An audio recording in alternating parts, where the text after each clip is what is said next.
چند باتیں ہیں کہ جن کی وجہ سے آج مسلمان زوال کا شکار ہیں، ان میں سے ایک حسد ہے۔ حسد اور رشک میں فرق یہ ہے کہ اللہ تعالیٰ نے اگر کسی مسلمان کو کوئی نعمت عطا فرمائی ہو تو اس کے متعلق یہ چاہنا، کوئی مسلمان کسی دوسرے اپنے مسلمان بھائی کے متعلق یہ چاہے کہ وہ نعمت اس کے پاس جاتی رہے، ختم ہو جائے، اسے کہتے ہیں حسد۔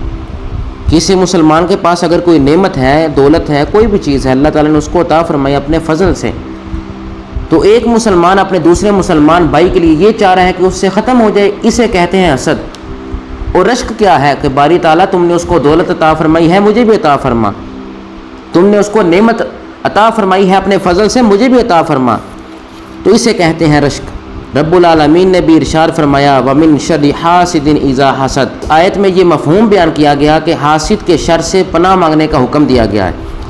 وہ اتنا شدید شر ہے اس کا، اور ملحق اتنا مرض ہے کہ انسان کے اعمال کو چشم زدن میں رائگاں کر دیتا ہے۔ اب قرآن کی اس آیت سے پتہ چلتا ہے کہ جو بندہ حسد کرتا ہے، واضح ہے یہ بات کہ حسد ایک ایسی بیماری ہے کہ جس سے حسد کرنے والا نعمتوں سے بھی محروم ہو جاتا ہے۔ صرف نعمتوں سے محروم نہیں ہوتا بلکہ وہ گمراہی میں بھی پھنس جاتا ہے اور اپنی عاقبت کو بھی خراب کر لیتا ہے، آخرت بھی خراب کر لیتا ہے۔ اسی لیے سرکار مدینہ صلی اللہ تعالی علیہ وسلم نے اپنی وما ینطق عن الہویٰ والی زبان سے ارشاد فرمایا ایاکم والحسد فإن الحسد یاکل الحسنات کما تاکل النار الحطب۔ اپنے آپ کو حضور نے فرمایا حسد سے بچاؤ۔ کتنا پیارا فرمان حضور کا، فرمایا کیونکہ حسد نیکیوں کو ایسے کھا جاتا ہے جیسے آگ لکڑی کو کھا جاتی ہے۔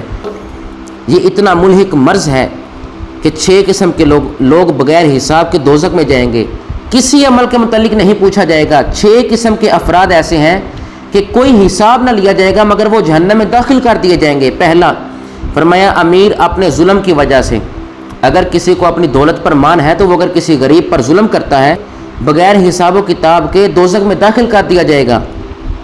اور عرب جو ہے وہ تعصب کی وجہ سے اور مالدار تکبر کرنے کی وجہ سے وہ جہنم میں دوزخ میں داخل کر دیا جائے گا۔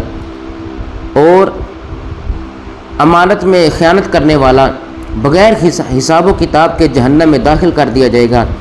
اور دیہاتی اپنی جہالت اور نادانی کی وجہ سے وہ جہنم میں داخل کر دیا جائے گا۔ یہ حضور کا فرمان ہے۔ اور فرمایا علماء حسد کرنے کی وجہ سے بغیر حساب و کتاب کے یہ 6 افراد ہیں جو دوزخ میں داخل کیے جائیں گے۔ رب العالمین ہمیں اس حسد جیسے ملحق مرض سے بچائے کہ جس سے نیک اعمال ضائع ہو جاتے ہیں، اعمال صالحہ ختم ہو جاتے ہیں۔ پیارے موسیٰ علیہ السلام نے ایک شخص کو عرش کے سائے کے نیچے دیکھا۔ پیارے موسیٰ علیہ السلام نے اس کے مقام و مرتبے پر رشک کیا اور فرمایا باری تعالیٰ اس کا اتنا مقام و مرتبہ، یہ مقام کس طرح ملا؟ جناب موسیٰ علیہ السلام نے بارگاہ الہی میں عرض کی یہ کون شخص ہے باری تعالیٰ، اس کا کیا نام ہے؟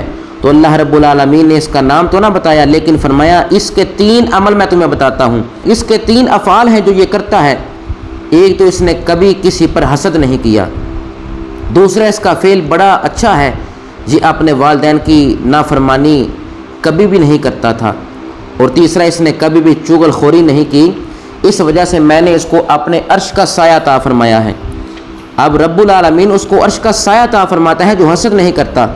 حضرت ابو درداء رضی اللہ عنہ روایت فرماتے ہیں کہ جو کوئی موت کو بہت زیادہ یاد کرے گا تو وہ نہ خوش ہوگا اور نہ کسی دوسرے انسان پر حسد کرے گا، وہ رشک کرے گا کہ باری تعالیٰ تم نے فلاں شخص کو علم عطا فرمایا، دولت عطا فرمائی، اس پر اپنی عطاؤں کے دروازے کھول دیے، تو رب العالمین کی بارگاہ میں وہ عرض کرے کہ باری تعالیٰ یہ مجھے بھی عطا فرما، تو یہ رشک ہوا کرتا ہے۔